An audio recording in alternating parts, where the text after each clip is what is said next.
Good morning, students. Yes, beta. Today we start a new chapter. Chapter name is sorting material into groups. What chapter name is? Chapter number it is chapter number 4, and chapter name is sorting material into groups. Okay, sorting means we separate material into different groups. Okay.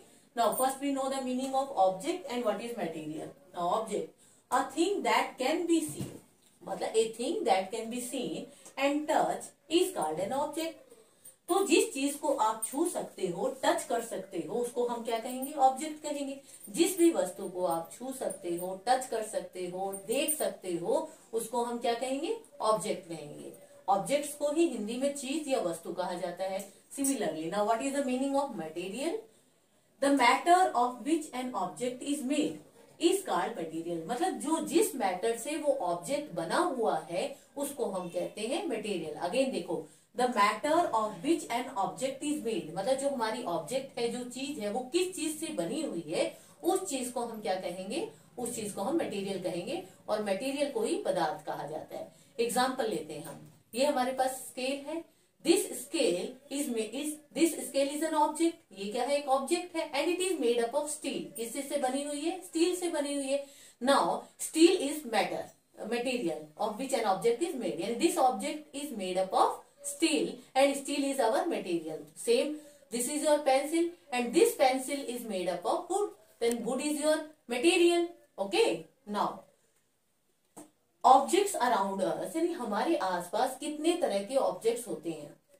तो we see a large number of objects around us, like living, like human beings, cat, dog, and sorry beta, cat, dog, human beings, plastic material, table, chair. There are insects हो गए, plants, animal. There are so many things. यानी अगर हम count करना शुरू करें तो हमारे आसपास बहुत सारी चीजें जो है वो है.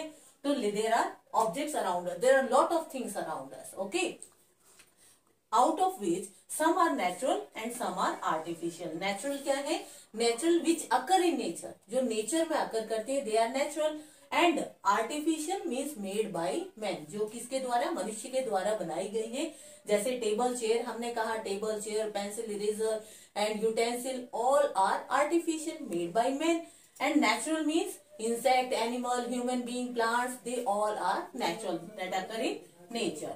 ओके, तो दीज आर, तो on the basis of all these objects are of different shape, size and color.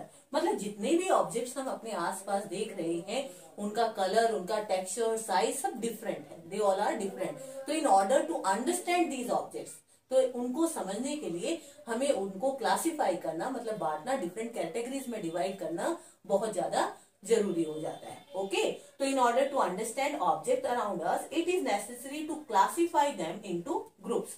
Now What is classification of objects? So classification क्या हुई objects की? The sorting of objects, sorting means separate करना, the sorting of objects into groups with each group having its own characteristic properties. अगर हम groups में divide कर रहे हैं तो उस ग्रुप की अपनी एक प्रॉपर्टी होनी चाहिए. ऐसा नहीं कि आपने बस सारे को एक ही ग्रुप में डाल दिया. नहीं.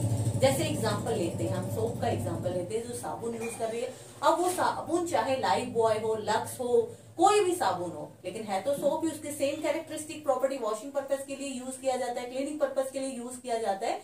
तो उसको हम, क्योंकि सिमिलर क्या प्रॉपर्टीज है, उसको जितने भी सोप है उनको एक कैटेगरी में डाल देते हैं, एक ग्रुप में डाल देते हैं. ओके, अब जैसे एग्जांपल ले लेते हैं बिस्किट का. तो बिस्किट क्या है? सोप से बिल्कुल डिफरेंट है, इसको खाने में यूज किया जाता है. तो जितने भी ब्रांड के बिस्किट है उनको हम अलग कैटेगरी में डाल देते हैं. ओके, स्पाइसेस, मसाले हैं, चाहे वो कोई भी मसाले, उनको अलग कैटेगरी में डाल दो कि ये मसाले हैं, दीज आर स्पाइसेस. ओके, तो इन दिस वे क्लासिफाई, हम ऑब्जेक्ट्स को क्लासिफाई करते हैं based on their similarities and dissimilarities. Now again we define what is classification of objects. The sorting of objects into groups with each group having its own characteristic. Her group की अपनी एक characteristic property होती है. तो objects को group में divide करना, और हर ग्रुप की अपनी एक कैरेक्टरिस्टिक प्रॉपर्टी होगी. This is classification of object. Now the advantage of placing the various objects group wise is that first one is it make easier to locate objects. मतलब हमारे लिए आसान हो जाता है किसी भी ऑब्जेक्ट को फाइंड आउट करना, लोकेट करना.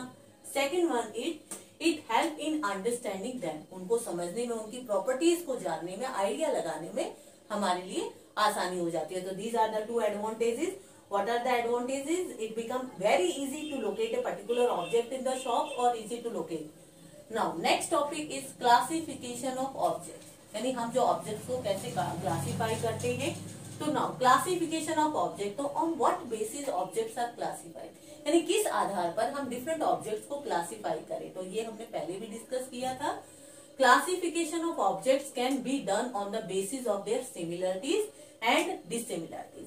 मतलब जब हम ऑब्जेक्ट्स को क्लासीफाई कर रहे हैं, बांट रहे हैं, सेपरेट कर रहे हैं डिफरेंट ग्रुप्स में, तो इन चीजों का ध्यान रखा जाता है कि किसकी सिमिलर प्रॉपर्टीज है और किसकी जो है दूसरे से अलग प्रॉपर्टीज है। जैसे हम लगाते हैं such as first one is living and non living. तो ब्रॉडली सबसे पहले जब उसको डिवाइड किया जाता है तो ये देखा जाता है कि वो ऑब्जेक्ट लिविंग है या नॉन लिविंग है। तो हमने सबसे पहले जब हमने डिवाइड किया तो क्या देखा, that object is living or non-living, यानी कि all the objects can be classified into two main groups। जितने भी हमारे आसपास ऑब्जेक्ट्स हैं उनको टू मेन ग्रुप्स में डिवाइड किया जाता है। First one is living and the other one is non living. Now living objects can be further, अब जितने भी लिविंग ऑब्जेक्ट्स हैं उनको, जितने भी आपके लिविंग ऑब्जेक्ट्स हैं उसको हम अगेन डिवाइड कर देंगे into two categories, one is plant and the other one is animals. Again we categorize them into living objects are again categorized into further categorized into two categories. First is plant and the other one is animals. Okay, now next one is non living objects can B, अब जितने भी हमारे non living objects आ जाते हैं उसको हम classify करते हैं into many groups on the basis of. अब नॉन लिविंग ऑब्जेक्ट्स को जब आप क्लासीफाई करते हो डिफरेंट ग्रुप्स में, तो ये देखा जाता है कि नेचर क्या है मटेरियल का, उसका यूज कहाँ होने वाला है, उसका कलर कैसा है, उसकी शेप कैसा है, साइज कैसा है, दिखता कैसा है, सॉफ्ट है, हार्ड है, यानी हार्डनेस के आधार पर, टेक्सचर मतलब रफ है, स्मूथ है, एक्सेट्रा। तो on this basis we classify different objects into different groups. Again देखो एक बार हम इसका रिकैप ले लेते हैं इस टॉपिक का। Now first topic is objects. Objects क्या होते हैं, a thing that can be seen and touch, discard an object, जिसको आप देख सकते हो, टच कर सकते हो, that is an object. Next one is what is material, the matter of which an object is made, जिस ऑब्जेक्ट जिस चीज से वो बना हुआ है उसको हमने कहा मटेरियल, यानी the object the matter of which an object is made is called material. Object around अस, हमारे आसपास कितने तरह के ऑब्जेक्ट्स हैं, हमारे आसपास बहुत तरह के ऑब्जेक्ट्स हैं जिसको हम दो कैटेगरीज में डाल देते हैं। वन इज नेचुरल, मतलब that obtain from the nature, and the other one is man made, that is made by man. Classification of objects, how we classify, what do you mean by classification of objects? The shortening of objects into group, मतलब objects को group में divide करना on the basis of their properties, on with each group having its own characteristic, मतलब जिस group में आप डाल रहे हो उसकी अपनी कैरेक्टरिस्टिक्स होंगी, तो इसी उसकी अपनी कैरेक्टरिस्टिक प्रॉपर्टीज होंगी, तो इसी को हम कहते हैं classification of objects. Now what are the advantages of classification of objects? It make easier to locate objects, easily हम उस objects को find out कर सकते हैं, separate कर सकते हैं। Second one is it help in understanding them, उनको easily understand किया जा सकता है, उनकी properties को समझा जा सकता है।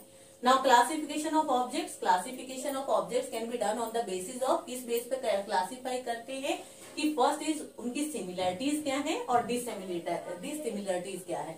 इसमें हम मेनली सबसे पहले जो ऑब्जेक्ट्स को जब क्लासीफाई करते हैं तो दो कैटेगरीज होती हैं, one is living and non living, कि वो लिविंग जितने भी हमारे आसपास ऑब्जेक्ट्स हैं ये देखा जाता है इट इज लिविंग और it is non living. Again living are further divided into two categories, one is plant and the other is animals. Now non living things को जब आप क्लासीफाई कर रहे हो तो ये देखा जाता है नेचर ऑफ मटेरियल, यूज कहाँ है, कलर कहाँ क्या है, शेप कैसा है, साइज कैसा है, अपीयरेंस कैसी है, हार्डनेस कैसा, और टेक्सचर के बेस। तो on this basis we divide all these objects. This is the end of this topic बेटा, थैंक यू।